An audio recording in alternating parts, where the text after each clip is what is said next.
Hello, everybody. Welcome to the You Are Worthy Network. I'm your host, Steve Wormer.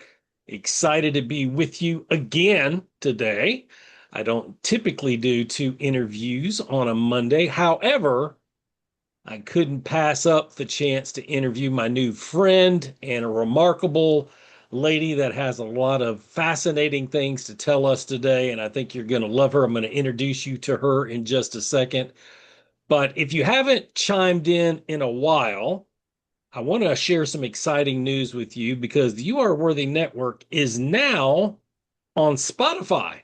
And that's a recent development that just happened about 10, 12 days ago. And we've got, I don't know, 12, 13 episodes of our 140-ish interviews on there. And the good news about that is Stephanie's interview should be up later tonight, if not first thing in the morning. But I'm hopeful it'll be up tonight. So that's exciting. Like when we do interviews, they go on YouTube and Spotify within a few hours now. So I'm super excited about that. So you can find us there and YouTube. Um, I just want to briefly say thank you to each one of you for being a part of the network. I'm excited that we're going to cross over 17,000 here probably in a few days. And I think the reason why it's 17,000 is because something about that term, you are worthy, resonates with many of you. You probably had a friend invite you. You probably had a guest that I've had on here interview you, and that name resonated along with trusting the person that invited you. And so I don't take that lightly. I say thank you.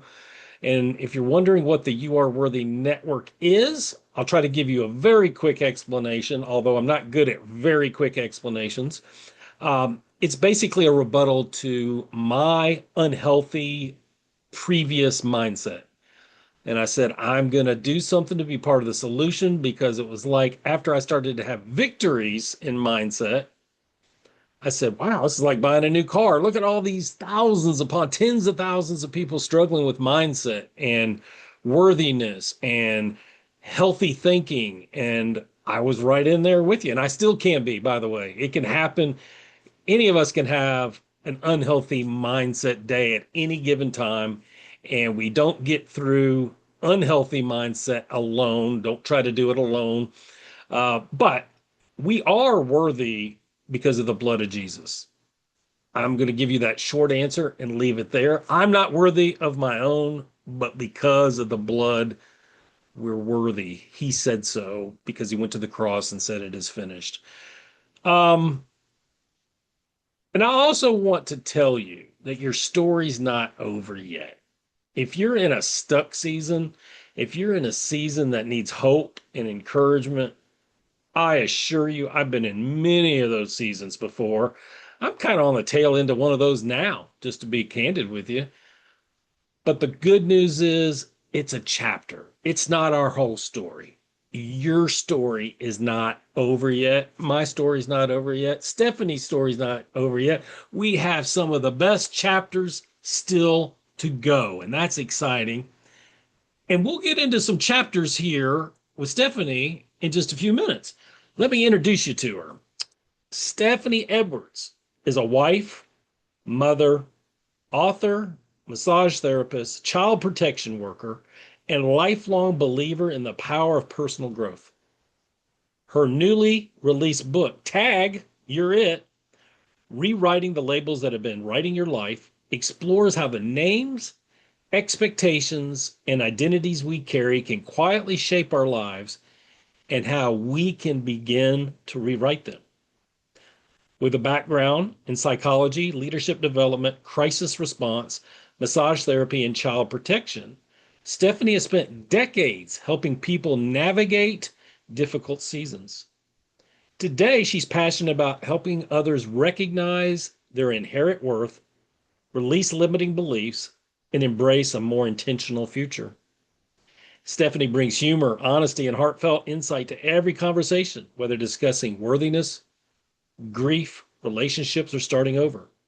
Her message is one that everyone needs to hear. You are more than the labels you've been given, and it's never too late to choose a different story.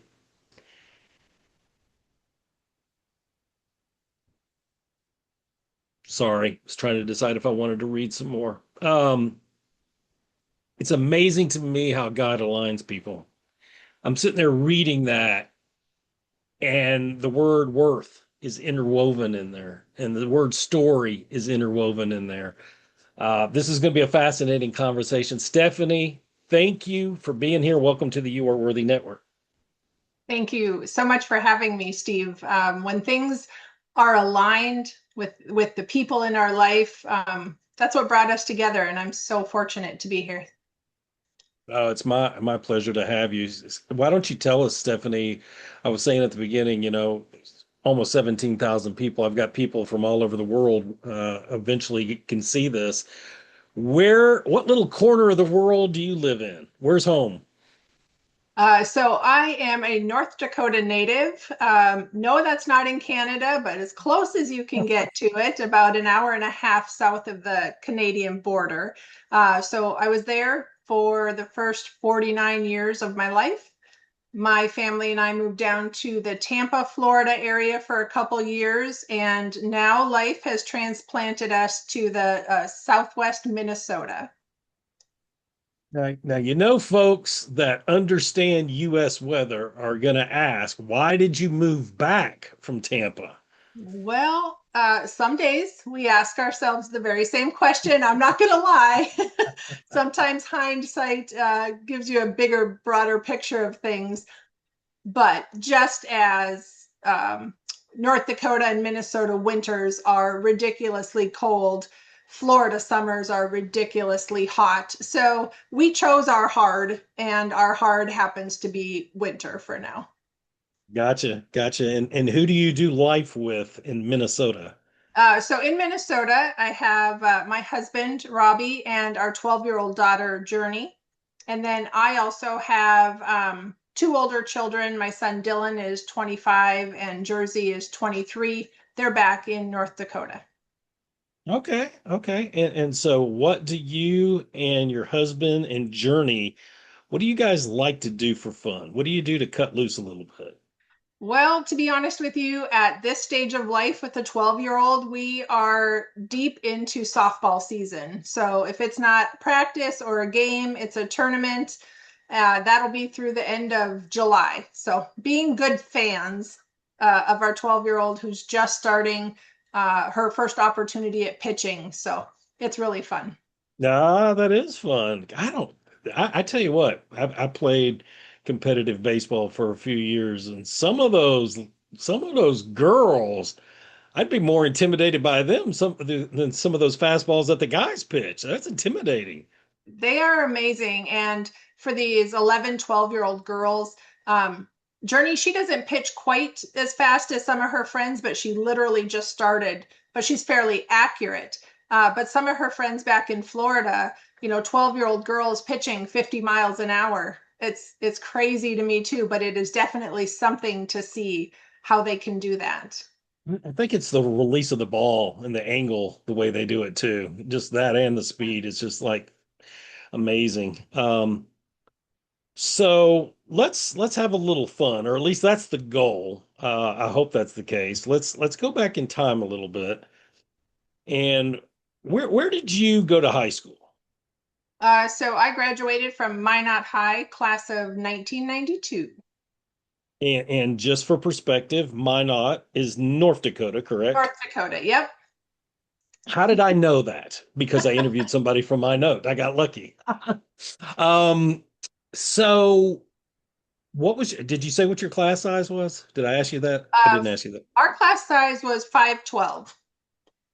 Well, that's actually a pretty good sized class. Yeah. Yeah. Okay. All right. So let's go back in time. There's just a couple of days left before graduation. And you have got the cap and the gown. It's probably hanging on the closet door by now. Maybe you have a class ring. You are 48 hours away from getting that diploma placed in your hand. How are you feeling? Is it I'm gonna miss this place. I'm gonna miss my friends. I'm gonna miss the faculty. I'm gonna miss the counselors. I'm gonna miss the building. I'm even gonna miss some of my classes. I guess I need to get a job. I guess I need to start thinking about my future. Gosh, I don't know about this. Or is it get me out of here? This 48 hours is dragging. I've got senioritis on a 10 scale. It's about a 12.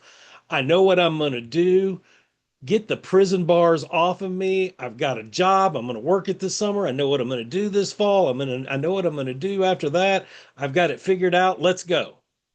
Or were you somewhere in between? There is no right or wrong answer. I just want to know where you were.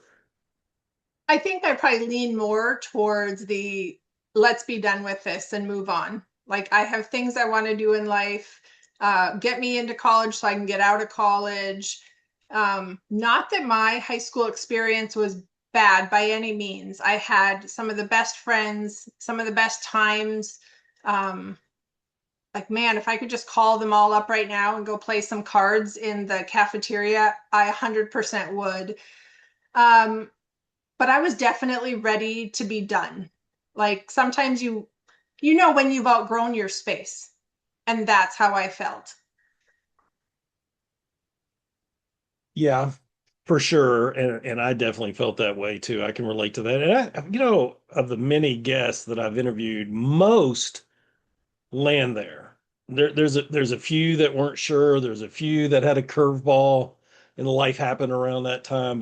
But it seems like most 17, 18-year-old seniors are, let's go. What's next? So what was next? What was the plan? So my plan was to go on in college for my degree in psychology. And I thought, man, I'll be done by the time I'm 21. This will be great. Not realizing that a 4 year degree in psychology really doesn't get you anywhere. You have to go further. And unfortunately, by the time I was 21 and graduating from college, like I was done with college. I was like, oh, maybe I'll go back. Nope, never went back. Now looking back, so I knew that I would have had my master's degree and I could have been the psychologist. That was my plan to become a psychologist. So by the time of my age at which I would have graduated with my doctorate, that's really the time when I kicked my own butt. And I was like, well, look at that. The time went by anyway, and I don't have my doctorate. I never finished pursuing it. So yeah, school was tough for me. I got good grades, but reading made me so tired that I felt like I just would sleep through anything anyway. So the fact that I got decent grades, probably a shocker. It was a lot of reading. I remember being overwhelmed by the amount of reading too, and I wasn't even going for psychology. But I met somebody recently that had to read 2,000 words their first week of college. I was like, oh my goodness, that's crazy. And Uh, sometimes, and I don't think it's just a me thing, but sometimes it feels like just a me thing. I like to have some understanding beyond the why. Like, don't just teach me because it's required. Like, tell me why. Tell me how I'm going to use this because then I can stay more engaged. But when it mhm. really just felt like checking boxes, I was just like, give me my pen. Let's check some boxes. Had I stuck with it, I probably would have found out the how and the why and the where and the when. But I Yeah. also have a little bit of a stubborn streak, probably about a mile wide. And sometimes I just say, okay, I'm moving on. Okay, so you get the bachelor's in psychology, and then it doesn't take very long to realize, okay, I'm not able to do much with this. So what was the reality of what you had to do for work? The reality is that a degree in psychology got me a job as a correctional officer at the county jail. What are you trying to say? I think I'm saying a 4-year degree in psychology just really shows you that it takes all sorts of people to make the world go round, and you can talk to any of them. Yeah, well, you probably could have got that job without that degree. However, that degree probably made you more effective at that job. Yeah, it probably made me more effective and probably got me like an extra 30 cents an hour. I don't know. I got to find a positive in it somewhere.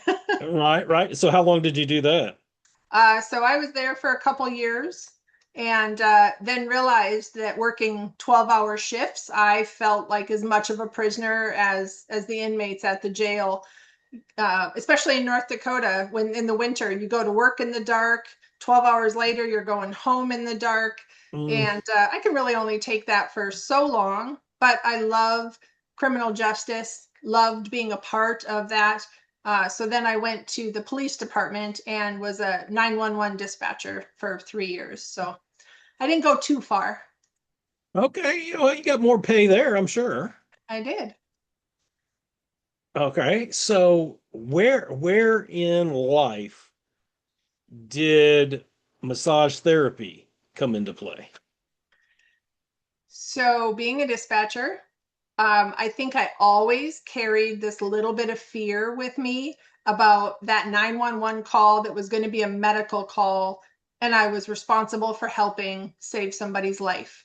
So even though I had those calls, went through the medical cards, helped a person who was choking, sat with a woman who was holding her mother's hand while she passed. Like I Mm, got those experiences, but that kind of fear still sat in my stomach of what if I pick up that phone and I can't help? And I didn't like that feeling. I mean, if after 3 years that doesn't go away, it was time for me to say, okay, time to make a change. And honestly, at that time, I was motivated by making more money. And back in 2000 or 1999, 2000, you could get a half-hour massage for $25 and an hour massage for $40. You can't get that anywhere today, but at the time, that was so much money. And I was like, then I can set my own schedule. We want to have a family. This will be perfect. I'm going to do it. So open the door to massage. yeah, isn't that crazy how times change? I Yeah. remember in 1999 making, of course, I didn't have kids. It was just my wife and I remember making 38,000 and had a company car and made bonuses. So maybe when I was hitting all cylinders was making 52, 53. Thought that was great. But Right. I was 28, 29 years old. Yeah. Um, It's but it's, all there. but you're right. You're not going to find anywhere now for a massage for that kind of money. No, and neither will $38,000 get you very far in today's Mm-mm. world? Nope, not at all. But you did it and we're doing well, it sounds like. And then you had the freedom of owning your own business, which I'm sure was attracted in a part of that too, right? Hugely. Going into life, I may not have always known what I wanted, but what I did know for sure was that when I had a family, I didn't want them raised in a daycare if I didn't have to. And so this afforded me the ability to rearrange my schedule. So my first husband, he could work during the day. I could stay home with our son. Then he could stay home in the evening. I could go to work. The flexibility is like priceless, Yeah. especially when you have children, sick children, those types of things. Man, to not have to ask for permission to take time off or to tell somebody you're sick and them say, well, can you just stick it out? We're shorthanded. Whatever those scenarios are, I don't do great with them. I want to be the writer of my own story and come and go as I please. And I'm very well aware that I will work harder for myself than anybody else. Yeah, and that flexibility and that freedom is priceless. Yep. Um, Now I'm going to transition a little bit here, Stephanie, and I want you to feel free to fill in any gaps, take us back a step or two if need be. I want to introduce your new book and tell us. I'm going to set you up here, but how new is the book? So I just finished this book in May. So it is very, very new. However, it was a process of 2 years in writing it, putting it down, picking it back up, adding up more life experiences in the 2 years that just made sense to put in the book as well.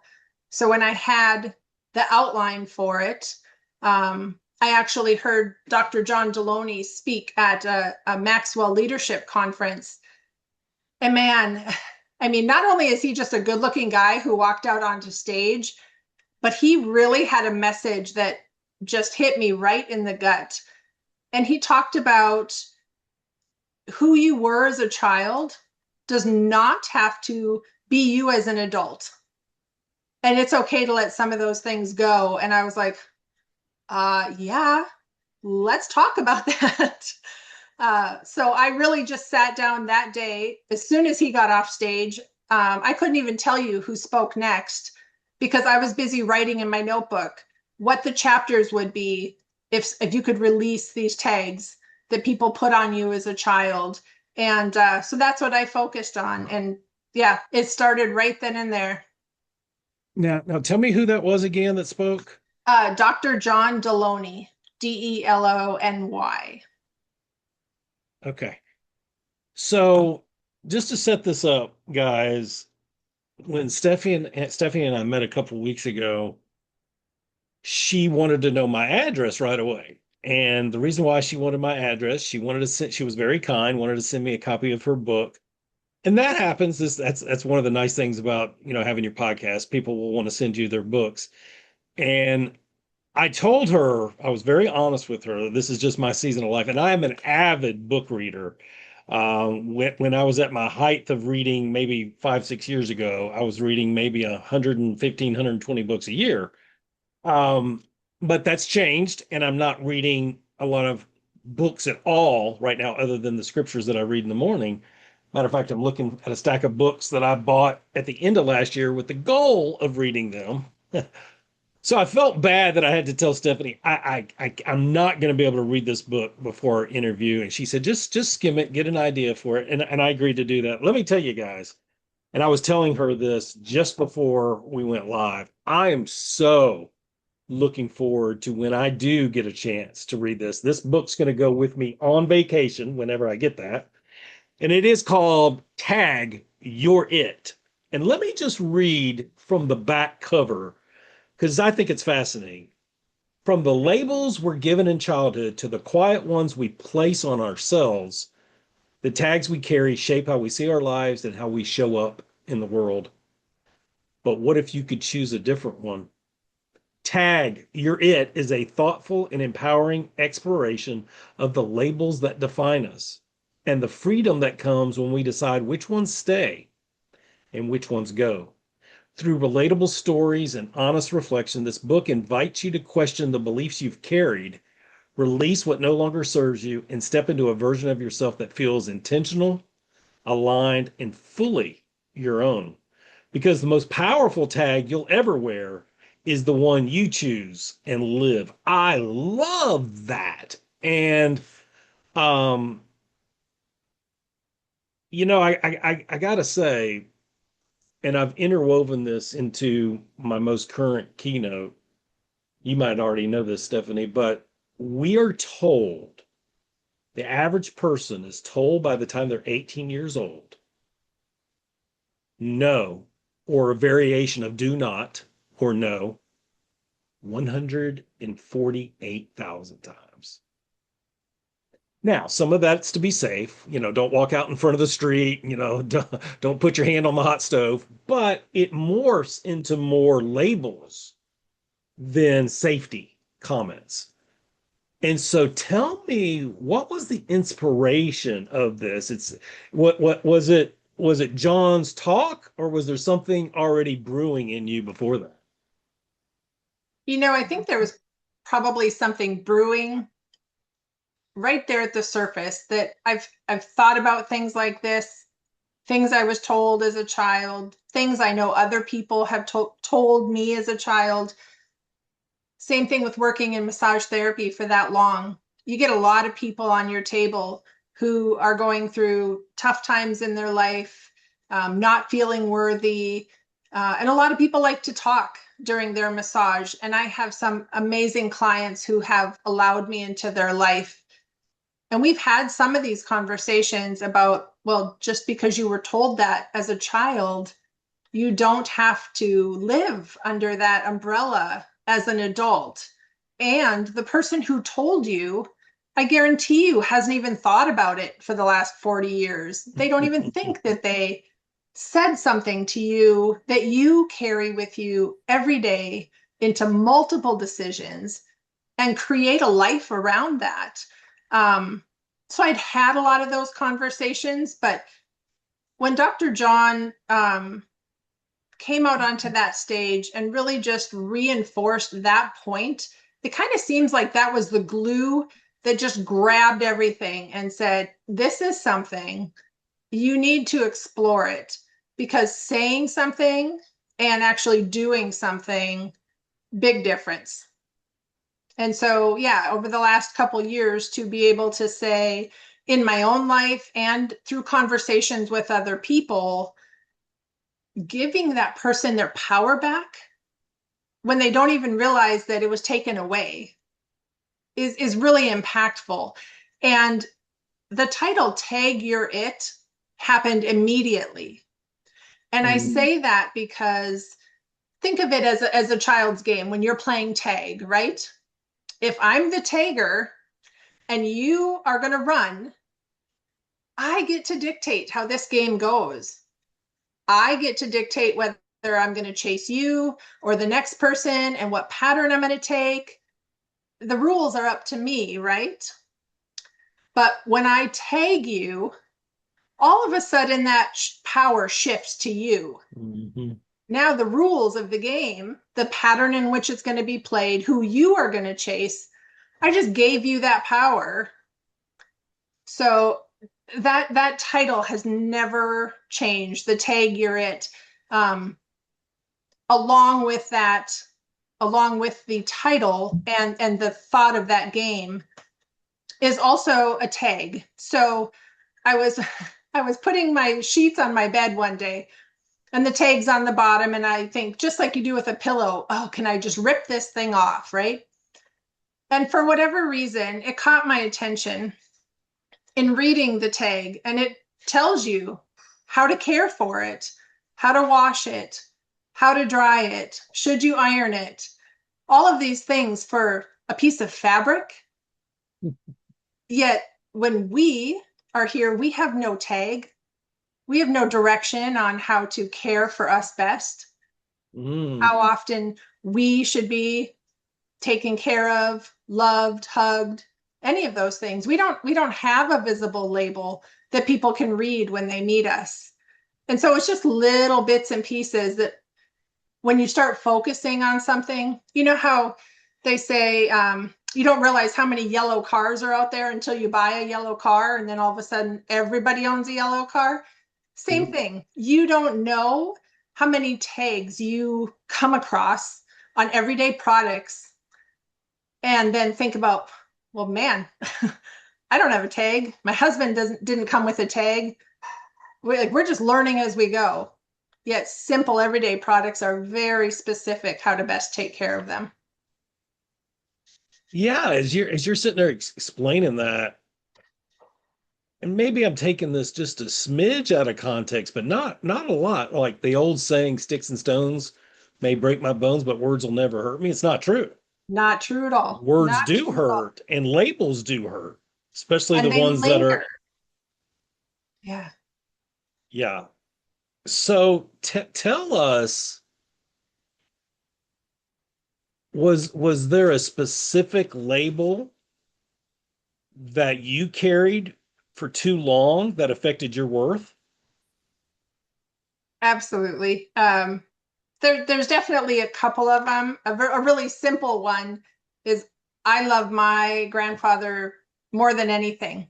Sweetheart of a man, loved his family dearly, would never say anything bad.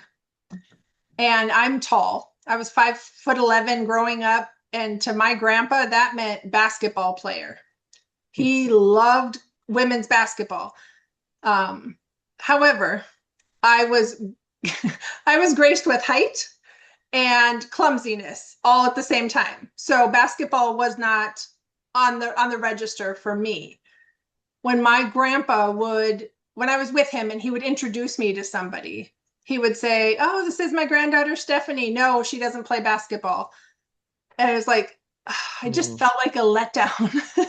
And I wasn't mm. a letdown to my grandfather at all. I never doubted, not for 1 second, that he loved me. But that simple line to me was just that reminder that I was like so close, but not enough. That's fascinating. Like he's it's simple. He's trying to disguise it with humor, a little bit of sarcasm, just having a little fun probably in his mind. Like you said, you know him. You know, he Yeah. wasn't trying to hurt you, but it's that little seed planted, right? Yeah. And it stays in there for a while. Well, How it did how did does. And when people say it one time, it may be a passing thought. You may be able to brush it off. But when you hear it again, and then a few years later again, you're like, oh man, he was really serious, like in a kind, haha way, but that really bothered him. Or so I thought. And it probably didn't bother him at all because I watched plenty of basketball games with him. I still enjoyed the sport with him. He probably never thought about it whatsoever. But to me, the times that it did happen just tended to layer on each other and become something bigger. If he were here today and I said that to him, he'd probably be like, "Oh my gosh, what?" he may have thought he was trying to protect you from a next conversation about basketball. Who Probably. knows? Yeah, right. It Yeah. was not Yeah, who knows? ill-intended whatsoever. Hmm. So tell us a little bit about your vision for this book, and not just the book itself, but all the things that its message. What do you want to do with its message? What do you see yourself doing with this message the next 6 to 12 months? So I think my big goal with the book is to be able to have not just the book in people's hands, but be able to have conversations with people and not just me. Um, to have like peer conversations in a small group in which we can talk and share about these little stories, just like the one I told you. Sometimes you just actually have to say what happened to be like, Mhm. oh yeah, how silly, really wasn't as impactful as I've made it out to be all these years. Or um, just a space in which people feel seen and heard and allowed to walk through some of these labels that have been given to them and say, is that accurate? Is that still true today? Because just like the chapters in this book, you don't read it backwards. You don't read any book backwards and keep looking back. You need to go to the next chapter. And so sometimes you have to figure out what is preventing you from going forward to the next chapter. Yeah, for sure. Do you see yourself do you see yourself starting a group, a school group, a Facebook community? I don't want to put things that aren't there. I'm just curious of how, because I can see a pretty big vision for this. Do you see yourself giving speeches on it? Absolutely. I would love the opportunity because even though it may seem like, oh my gosh, that might be a lot of work, little steps over time lead to great change. And you just have to take that first step. And so, whether it can be I'm speaking to an audience, coming as a guest to a book group, having conversations like, say, a 6 week class, which I will be doing in the fall, to kind of just walk through the book as a group and allow people the opportunity to process their story together, um, by sharing things that I've learned. That's the greatest part about this, is this book didn't happen overnight. My labels in life didn't happen overnight. Mhm. And so to walk through it, it's great. It's a short read. I love that it is. You're not going to lose interest and put it down halfway through the book. It's a short read, but impactful.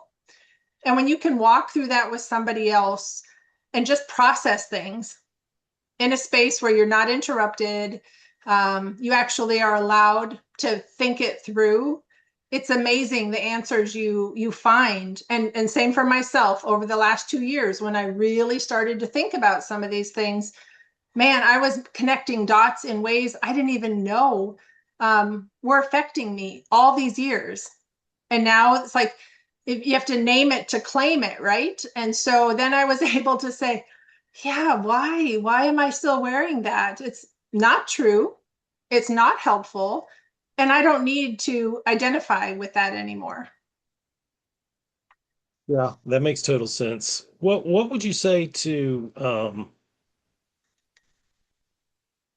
I know that to shed something old, it has to be replaced with something new. And so giving yourself a new tag is imperative. What about the person that's going through grief and needing healing, and that doesn't just come as quickly as maybe somebody else? How what would you say to them? How would you help them with that? Well, actually, that is one of the things that I want to focus on in the early fall, likely September. And I say that because I am currently estranged from my 25-year-old son. And I have never known hurt and angst like that ever before. And what I did learn after it literally just shut me down as a person for a little while was, again, you got to get back up. You got to get back up. And some of that made me question my worthiness as a mom, as a wife, everything that I had thought I did well, all of a sudden came to question. And that's a danger zone to be stuck in. So through that, I've also put together a 6 week class on grief, and I call it, quote, good grief, because I do believe that grief is good. Getting stuck in the process of grief, not so good. And it is really easy when you are caught up in a season of grief to start feeling these unworthiness feelings. You may not know who you are. You may question everything you've ever done. You may question relationships, whatever that looks like. That's like an open door for that unworthiness to sneak back in, and that's a danger zone. It's also a good opportunity that when you start to feel those feelings of unworthiness, to be able to say, where did this label come from? Who gave it to me? Do they even have a right to give it to me? And can I rip it off and let me write a new one? Well, and sometimes we give ourselves bad ones. Oh my, over and over and over again. And let me say to you, well, let me ask you, we won't go down this path too far, but how long have you been estranged? It'll be 2.5 years now. I feel you. We didn't talk about this. We've got a 19-year-old daughter. Same. It's been a year and a half. We won't go too far down it. We've seen her a couple of times out of necessity, but anyway, that's about as hard as it gets. And I love how you're taking life's unfortunate and some of the hardest life experiences, and you're turning them into good. I love the name Good Grief. We're all going to go through it. Um, it's not going to be easy, but the maturization and the person that we're being formed into through those trials, it's like you would never want to relive it, but you also don't regret the benefits that come from it, the wisdom, the compassion, the empathy, the way that God puts you in a position to help other people that may be going through something similar. I love that you're putting a solution to it.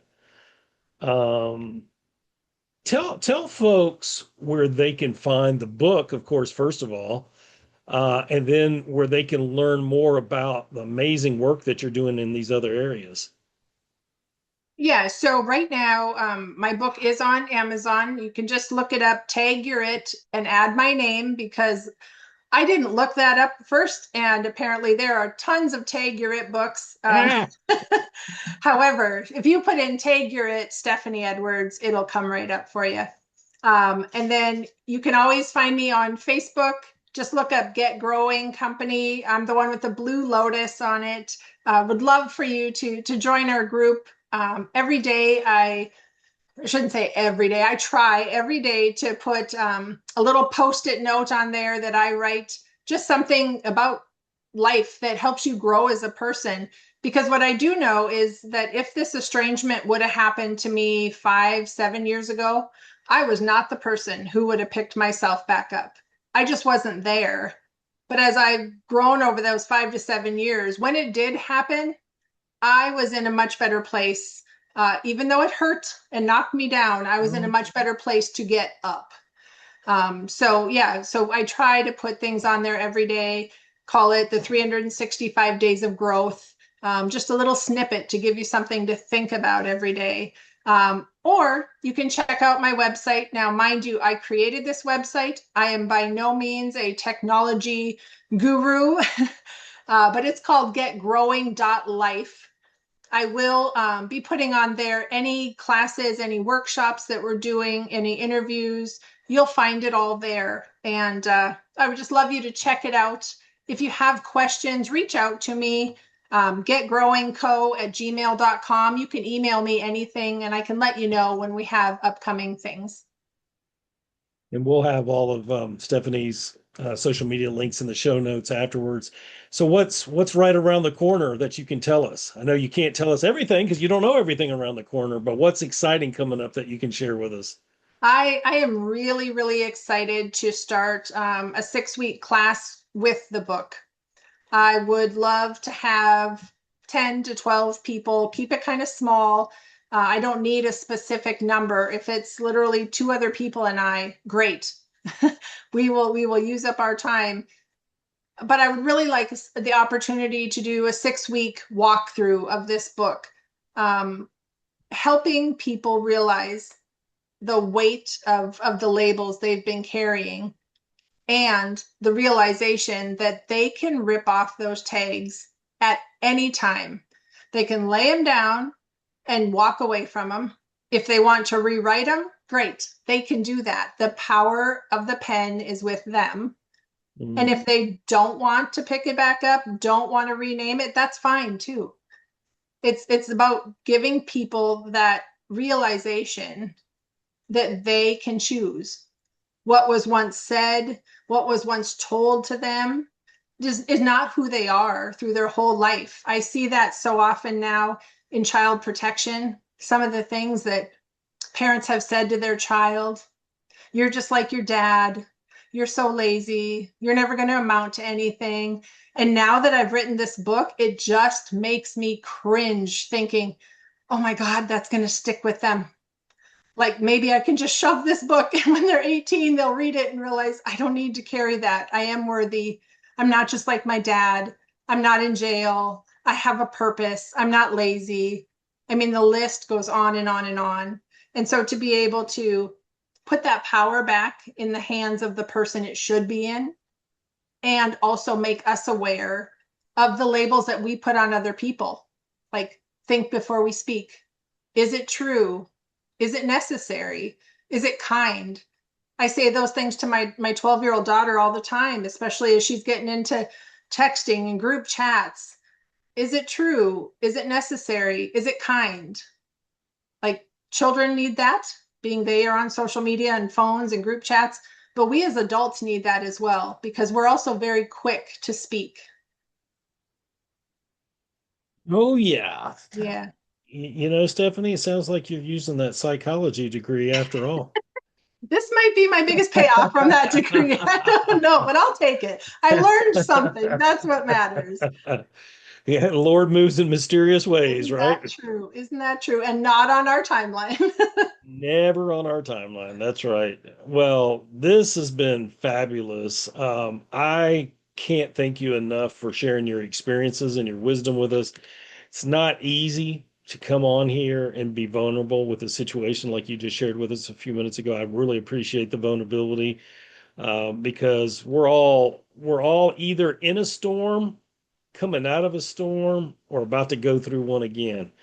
And Absolutely. relationships is typically some of the most intense storms there are, especially in relationships that mean the most to us. But I love the work you're doing is important. We need it. More people need this message. I'm looking forward to reading this. Grab your copy on Amazon. Any last words of encouragement you want to leave the viewers with today, Stephanie? Um, I think that the biggest thing I can leave you with is that words really do matter.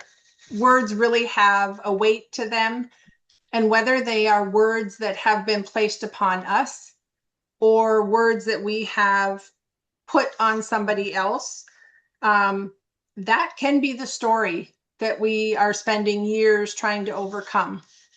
And your identity is not discovered once, it is chosen repeatedly throughout life. And you can either let other people choose that for you or you can choose it for yourself. You have the power to do that. That is so, so good. Mm. Thank you, thank you, thank you for sharing with us today. Stephanie, Welcome. it's been an honor having you as my guest today. Guys, words do matter. Be careful of the story that you put on other people and be careful of the story you tell yourself. And your story, speaking of stories, is not over yet. Not by a long shot. Some of the best chapters are still coming. I appreciate each one of you. Until next time, God bless.